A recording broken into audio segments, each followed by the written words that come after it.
Sebelum melanjutkan pembahasan kali ini, silakan klik tombol subscribe agar Anda tidak ketinggalan video terbaru dari channel ini. Assalamualaikum warahmatullahi wabarakatuh. Waalaikumsalam warahmatullahi ta'ala wabarakatuh. Alhamdulillah, hari ini kita bisa berkunjung di kediaman Kisah Berang Alam, khususnya di Jepara, PMA. Nah, kali ini perkenalkan saya sebagai murid dari Kisah Berang Alam di Padepokan dari Syifa. Nama saya Panji, karena berhubungan dengan ini saya dikenalkan sebagai Panji Asmara oleh Kisah Berang Alam. Nah, begitu. Nah, karena berhubung saya sudah sampai di sini dan diizinkan untuk kemari oleh Kisah Berang Alam, maka kita akan membahas atau berdiskusi seputar ilmu spiritual. Nah, karena banyak dari saudara kita yang menanyakan perihal kerezekian, mengingat juga kita saat ini akan bangkit dari keterpurukan kondisi pandemik ini, maka dari itu Kisah Berang akan memberikan sedikit ilmu yang mungkin bisa diamalkan oleh kita semua, khususnya untuk kerezekian. Nah, sebelumnya saya ingin berjuang dulu dari saudara kita banyak yang mengeluh akan pekerjaannya.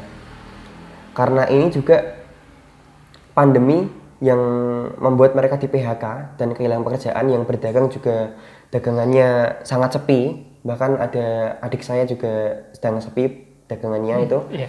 Nah, ini kenapa ya Kisah Berang? Kenapa kok? Karena di dalam Islam, bagi kita yang muslim dan memiliki keyakinan bahwa kita tuh sudah dijamin rezekinya oleh Allah, begitu. Kenapa kok masih kekurangan seperti ini, begitu? Ya. Yang pertama, bahwasanya mereka mungkin ada yang berpikir bahwasanya Tuhan itu tidak ada, Tuhan itu tidak adil. Buktinya di saat umatnya kesusahan, mereka ini masih tetap kesusahan. Bukankah jika Tuhan itu ada, pastinya umatnya ini akan dibebaskan dari kesengsaraan tersebut. Ini merupakan logikanya orang-orang yang kurang bagus.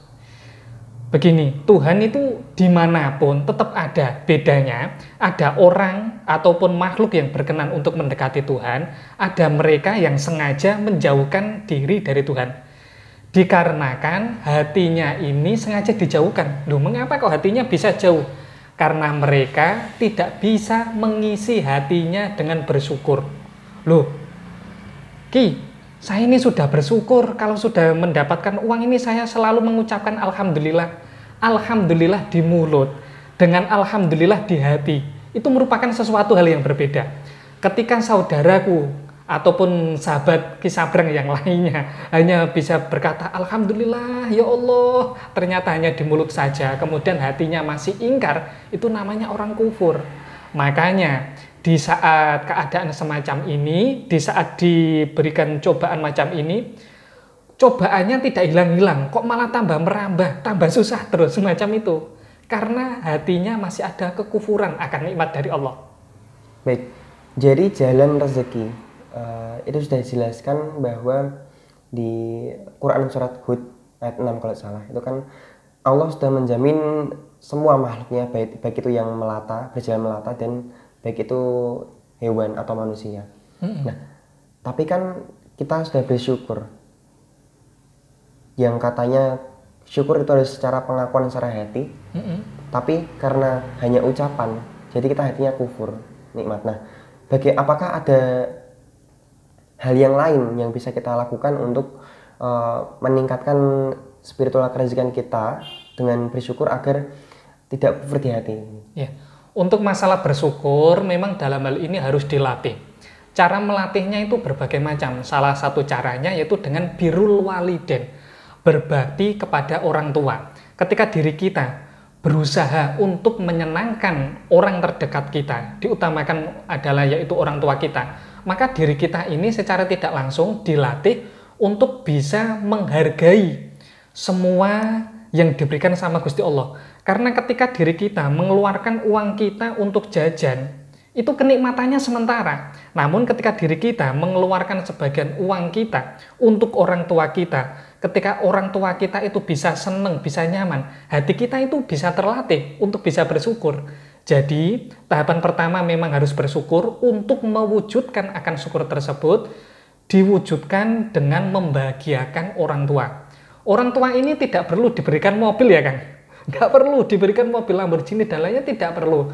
Diberikan sesuatu yang membuatnya seneng. Apakah cuma diberikan baju ataukah jajanan, tidak masalah. Yang paling terpenting kita latih dengan menyenangkan kedua orang tua kita.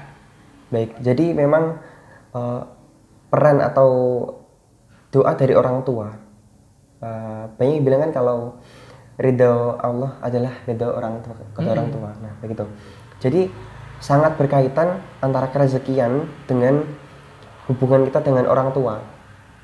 Mungkin di sahabat sekalian juga merasa kalau hubungan orang tua kurang erat karena entah itu dari kesibukan, dari pekerjaan begitu. Nah, ini ternyata justru malah yang membuat rezeki itu juga menjadi seret begitu. Iya, semacam itu. Karena begini, dampak dari ketika diri kita itu sengaja menjauhkan diri kita dengan orang tua kita, maka Allah akan menurunkan bala. Dan bala itu bukan hanya penyakit, banyak sekali yang bagian dari rezeki. Apakah kesenangan, kenikmatan, kebahagiaan, kemudian sama pasangannya kok selalu usrek, selalu kisruh, itu gara-gara ada dosa sama orang tuanya. Karena birrul walidainnya belum terwujud. Mereka itu hanya mengucapkan I love you mom, I love you dad, hanya itu saja. Namun belum bisa mewujudkan untuk menyenangkan, karena kebanyakan mereka itu istilahnya lupa atau memang sengaja lupa, saya tidak tahu. Karena ketika mereka mempunyai gaji, itu seharusnya diberikan sebagian lah, nggak perlu banyak-banyak.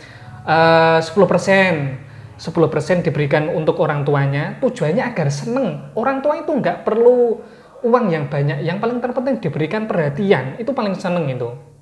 Baik, jadi saya juga sering menemukan atau mungkin saya sendiri juga menyadari kalau memperbaiki hubungan orang tua karena hanya ada maunya.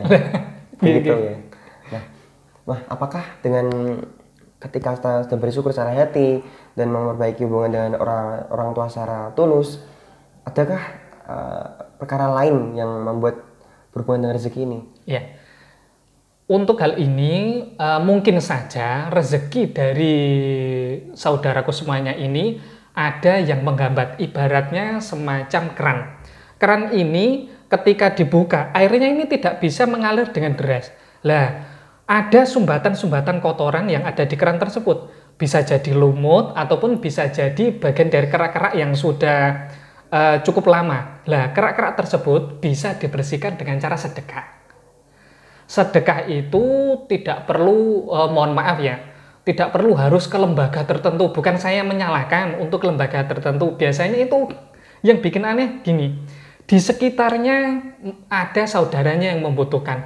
Mengapa kok harus ke lembaga itu gitu loh? Seharusnya kan yang terdekat dahulu, baru setelah yang terdekat itu bisa terbantu, baru nantinya bolehlah ke lembaga. Ataupun begini persentasenya, 30% untuk yang orang di dekatnya, yang 20% untuk lembaga, semacam itu. Karena ketika diri kita mengingat akan saudara kita, fa insyaallah, kerak-kerak ataupun lumut-lumut yang ada di aliran rezeki tersebut, yang menyumbat aliran kerezekiannya, nanti akan terbuka, dan air kerezekian tersebut bisa mengalir lebih deras lagi. Baik, nah ini menarik. Mungkin kalau bersedekah, kita akan mengingat dengan ketulusan, keikhlasan. Nah, itu bagaimana konsep sedekah yang ikhlas agar rezeki kita itu tidak terhambat karena kotoran itu kan harus dibersihkan begitu. Nah, bersedekah juga katanya banyak yang bilang bisa menyucikan rezeki atau harta. Nah, itu bagaimana agar ketika kita bersedekah itu kita ikhlas dan tidak mengingat-ingatnya lagi. Nah, begini. Untuk masalah ikhlas, ini memang ilmunya para wali, bukan ilmunya untuk orang-orang awam. Namun, untuk masalah keikhlasan ini harus dilatih. Jangan bilang begini, tidak perlu sedekah, nanti tidak ikhlas. Kalau ucapannya semacam itu, bagaimana cara melatihnya? Dahulu para sahabat melatihnya dengan cara begini. Uangnya itu dibagi menjadi 3. Jadi contohnya jika uangnya itu katakanlah 100.000 lah. Jadi dibagi 3, nanti pas pada waktu pagi sedekah, nanti pada waktu siang sedekah, nanti sore sedekah. Loh, mengapa kok perlu dibagi 3 ini? Karena di waktu-waktu ini antara pagi dan malam itu ada waktu spesial. Lah mungkin saja ketika saudara yang lainnya ini melakukan sedekah di waktu tersebut, Allah Subhanahu wa taala menurunkan keberkahan, menurunkan akan kenikmatan, jadinya hatinya bisa tentram. Kunci dari sedekah bisa terasa nikmat itu merupakan bagian dari sandaran fa insyaallah menuju ke titik keikhlasan. Memang harus dilatih, semacam itu melatihnya. Jangan berdasarkan hati, kalau berdasarkan hati nanti nggak jadi sedekah. Memang semacam itu. Baik, terima kasih. Mungkin sudah jelas penjabaran dari kisah berang alam. Semoga juga dari perbincangan ini mendapatkan manfaat bagi kita semua. Nah, untuk selebihnya kita akan membahas di pembahasan yang lain karena lebih spesifik lagi dan lebih detail lagi masalah 3 perkara kerezekian ini. Semoga kita diberikan waktu kepada kisah berang alam lagi. Nah, untuk sahabatku sekalian, apakah kisah berang alam ada pesan untuk mungkin subscribe atau apa gitu? Ya, karena channel ini diasuh oleh santri saya, Mas Panji Asmoro, jadi nanti kalau ada hal-hal yang ingin ditanyakan bisa langsung di kolom komentar. Agar kolom komentar tersebut nanti disampaikan sama saya dan insyaallah nanti kita akan membuat kelas gitu Mas. Ya. Ya nanti untuk masalah kelas dan lainnya bisa ditanyakan di kolom komentar, nanti akan dijelaskan sama Mas Panji. Baik, untuk selebihnya sahabatku sekalian harus follow up mengikuti kita untuk tidak ketinggalan dengan berita-berita atau informasi mengenai kelas kerezekian. Mungkin ada tambahan lagi dari kisah berang alam? Oke. Nanti untuk masalah kelas kerezekiannya, insyaallah akan membahas mengenai hal-hal yang berkenaan dengan masalah sajarotun nukut, ataupun dalam bahasa kita menyebutnya dengan pohon uang. Kita akan bedah semuanya, mengapa saudaraku sudah menjalankan syukur, berbakti kepada orang tua, sedekah, kok masih sulit terus. Ini ada sesuatu karat yang mengganjal, dan karat tersebut memang harus dibersihkan. Dan untuk membersihkannya tidak bisa saya jelaskan langsung secara melalui video. Harus saya jelaskan tahapan demi tahapan yang nantinya akan saya jelaskan dalam kelas. Insyaallah kelasnya nanti akan diatur oleh Mas Panji. Baik, terima kasih atas perhatian dan semoga bermanfaat bagi kita semua. Untuk sesi berikutnya silakan tonton di video berikutnya. Salam Rahayu. Wassalamualaikum warahmatullahi wabarakatuh. Waalaikumsalam warahmatullahi taala wabarakatuh.